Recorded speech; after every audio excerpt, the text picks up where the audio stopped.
असम में चुनाव प्रचार के दौरान गृह मंत्री अमित शाह ने बीजेपी के लिए रोड शो किया है और अमित शाह ने कहा कि हम 90 से ज्यादा सीटों के साथ सरकार बनाएंगे।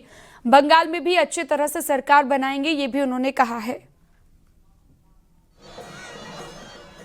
रोड शो हमारे साथ है गृह मंत्री अमित शाह, पार्टी के स्टार कैंपेनर। अमित भाई, इतना बढ़िया क्राउड, आप लोगों ने तो लगता है एंटी इनकम्बेंसी नाम चीज को डिक्शनरी से हटा ही दिया है। नहीं, बहुत अच्छा वातावरण है। सालों के बाद असम ऐसा अनुभव कर रहा है कि यहाँ कानून और व्यवस्था की परिस्थिति ठीक है, उग्रवाद समाप्त हो चुका है।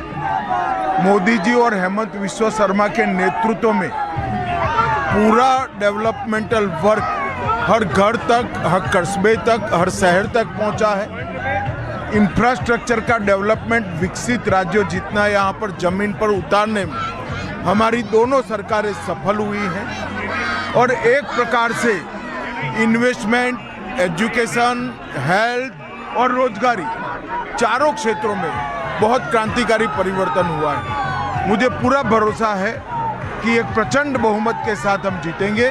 हम 90 से ज़्यादा सीटों के साथ असम में विजय प्राप्त। अमित शाह जी, 2 दशकों से देख रहे हूँ अपनी सीटों के फोरकास्ट में हमेशा परफेक्ट रहते हैं। 5 राज्यों में अब चुनाव लड़ रहे हैं।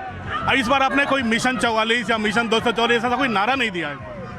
नहीं, हम असम में 90 से ज़्यादा सीटों के साथ जीतेंगे और हम बंगाल में भी बहुत अच्छे तरीके से सरकार बनाने जा रहे हैं। अमित भाई, यहाँ पे तरुण गोगोई अपना लोकसभा छोड़कर यहाँ पर कैंप कर गए हैं। बदरुद्दीन अजमल चुनाव लड़ रहे हैं।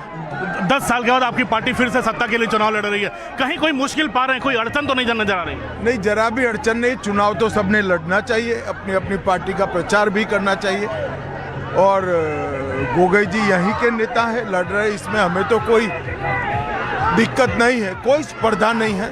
एक तरफा एनडीए का विजय है, भाजपा का विजय। जो मुस्लिम घुसपैठियों की बात हो रही थी, तो ऐसा मैसेज चारों तरफ चला जाता है कि वो एंटी मुस्लिम है, बीजेपी एंटी मुस्लिम। नहीं, आप घुसपैठिए और मुस्लिम दोनों को इकट्ठा मत करो। यहाँ पर असम के भी मुसलमान रहते हैं और घुसपैठिए भी है। हम विरोध कर रहे हैं कि असम के अंदर घुसपैठ नहीं होनी चाहिए। अब असम की घुसपैठ तो बंद हो चुकी है, मगर बंगाल से, सिलीगुड़ी से बहुत सारे घुसपैठिए आज भी घुस रहे हैं। बंगाल में सरकार बदल जाएगी, वो भी बंद हो जाएगी। अमित भाई, एक सवाल, सिर्फ आखिरी सवाल। बंगाल में वो लोग बार बार ये कैंपेन करें कि आप लोग बंगाली अस्मिता को चोट पहुंचाएंगे, और कोई बात ममता जी के साथ बची नहीं है। एक प्रचंड रोष ममता जी के खिलाफ बंगाल में है और बंगाल में परिवर्तन होने चाहिए। और हेमंत नेतृत्व का परिवर्तन यहाँ क्लियर है, नेतृत्व का इशू क्लियर है यहाँ पे। नहीं, हेमंत जी के नेतृत्व में ही हम चुनाव लड़ रहे हैं।